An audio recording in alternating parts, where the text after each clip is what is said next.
चौधरी चरण सिंह का जन्म 23 दिसंबर 1902 को उत्तर प्रदेश के मेरठ में हुआ था।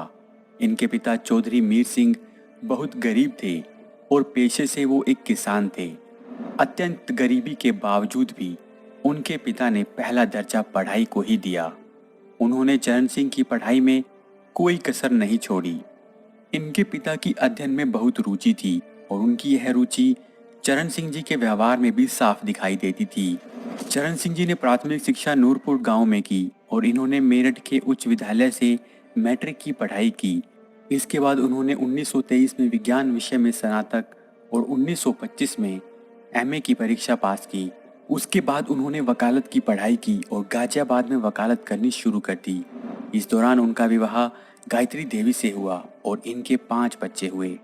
चौधरी चरण सिंह जी का आज़ादी की लड़ाई में बहुत योगदान रहा। वैसे आज़ादी की लड़ाई के लिए उनके पूर्वज भी संघर्ष करते आ रहे थे।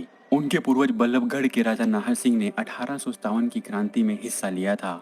चौधरी चरण सिंह जी ने 1929 से आज़ादी की लड़ाई में हिस्सा लेना शुरू कर दिया। इन्होंने गाजियाबाद में रहते हुए वहां कांग्रेस का गठन किया। इसके बाद वो 1930 में गांधी जी से जुड़ गए। उन्होंने सविनय अवज्ञा आंदोलन में भी हिस्सा लिया। नमक कानून के खिलाफ आंदोलन में भी वो सक्रिय रहे। इन्होंने गाजियाबाद के पास बहने वाली हिंडन नदी पर नमक बनाया और गांधी जी के साथ दांडी मार्च में भाग लिया। इस आंदोलन के लिए वो 6 महीनों के लिए जेल भी गए। फरवरी 1938 में इन्हें विधानसभा के लिए चुना गया और इसके बाद 31 मार्च 1938 में इन्होंने कृषि उत्पाद बाजार विधेयक पेश किया। ये बिल किसानों के हित में था। सबसे पहले इस बिल को 1940 में पंजाब द्वारा अपनाया गया था। 1940 में चल रहे सत्याग्रह आंदोलन के चलते भी ये जेल गए थे और 1941 में ये फिर से जेल से छूटकर बाहर आए।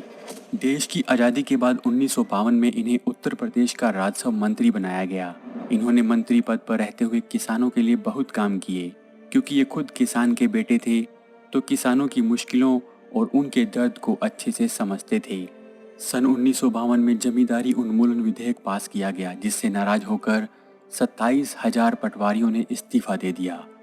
चरण सिंह जी ने सबका इस्तीफा स्वीकार किया और उन सब की जगह नए पटवारी नियुक्त किए और इन नए पटवारियों में 18% पोस्ट हरिजनों को दे दी।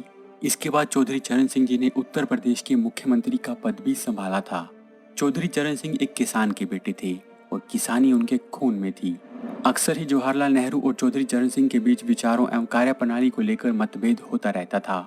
जवाहरलाल नेहरू भारतीय किसानों को सोवियत पद्धति के अनुसार चलाना चाहते थे, परंतु चरण सिंह के अनुसार ऐसा करने से किसानों का विकास नहीं होता बल्कि किसानों की मुश्किलें और बढ़ जाती।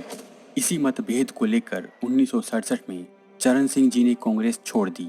उन्होंने राजनारायण और राम मनोहर लोहिया जैसे बड़े नेताओं के साथ मिलकर एक अलग पार्टी बनाई जिसका नाम था भारतीय क्रांति दल और जिसका चिन्ह था हलदार। इंदिरा गांधी सरकार ने सभी विरोधी नेताओं को जेल में बंद कर दिया और 1975 तक वो जेल में बंद रहे। जेल में रहकर भी चरण सिंह जी ने चुनाव लड़ा और जीत हासिल की।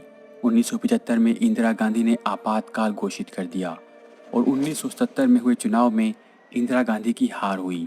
केंद्र में मोरारजी देसाई की सरकार बनी और उनकी पार्टी जनता पार्टी का राज आया।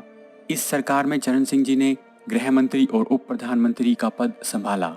जब चरण सिंह और मोरारजी देसाई के बीच मतभेद बढ़ने लगे तो चरण सिंह जी ने उनकी पार्टी छोड़कर बगावत कर दी, जिससे मोरारजी देसाई की सरकार गिर गई और 1979 में चरण सिंह जी को कांग्रेस और दूसरी पार्टियों का समर्थन मिला और वो प्रधानमंत्री के पद पर बैठे। चौधरी चरण सिंह 28 जुलाई 1979 से लेकर 14 जनवरी 1980 तक प्रधानमंत्री के पद पर रहे और वो भारत के 5वें प्रधानमंत्री बने। इस समय इंदिरा गांधी, जिन्होंने चरण सिंह जी को जेल भिजवाया था, उन्होंने भी चरण सिंह जी का साथ दिया और समर्थन किया। लेकिन कुछ ही समय बाद अगस्त 1979 को इंदिरा गांधी सरकार ने अपना समर्थन वापस ले लिया, क्योंकि वो चाहती थी कि उन पर और उनके लोगों पर जितने भी मुकदमे हैं वो सब खारिज किए जाएं और चरण सिंह जी को ये मंजूर नहीं था। चरण सिंह जी ने अपने पद से इस्तीफा दे दिया। चौधरी चरण सिंह एक कुशल नेता होने के साथ साथ एक अच्छे लेखक भी थे।